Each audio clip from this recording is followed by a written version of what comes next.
is there anything like this happening anywhere else in the country? Or are there any other analysis of cohorts that have been followed for a long time like this? Yes, so what a great question. Absolutely. So I work in other large epi cohort studies where they are, they are actually we're ongoing right now, where they're looking in African American individuals, European American individuals, Asian Americans, and they already have this large infrastructure. So now they're going back to these populations.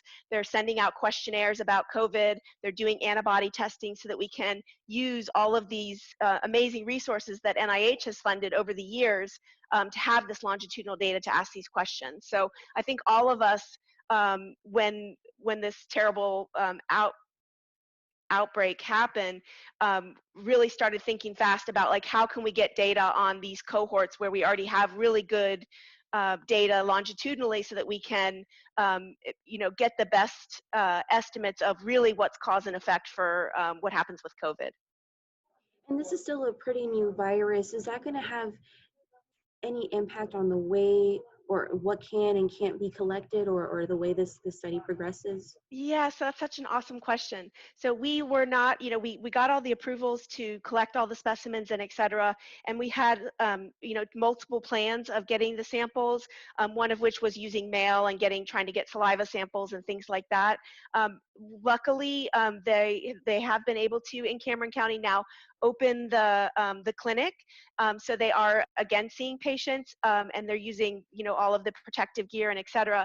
If patients are uncomfortable and do not feel like they want to come in, we have study technicians who are actually from the community that will go out and go house to house and collect the data. And that's another point about a cohort study, why it's so nice. If you have these relationships with the community where you've worked with them and there's a lot of trust, it allows us to be able to get them to come in and give us samples.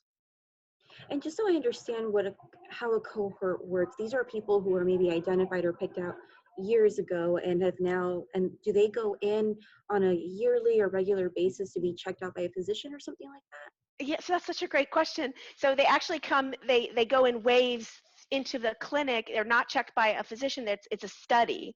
And so what happens is like typically they're like every 5 years or every 10 years, they go back to the community, they contact all the people who participated before, and they ask them to come back in again, and they take serial measures of cholesterol and glucose to look at type 2 diabetes and measure their, arteries and things like that, so that they have that same person measured multiple times, across those 18 years.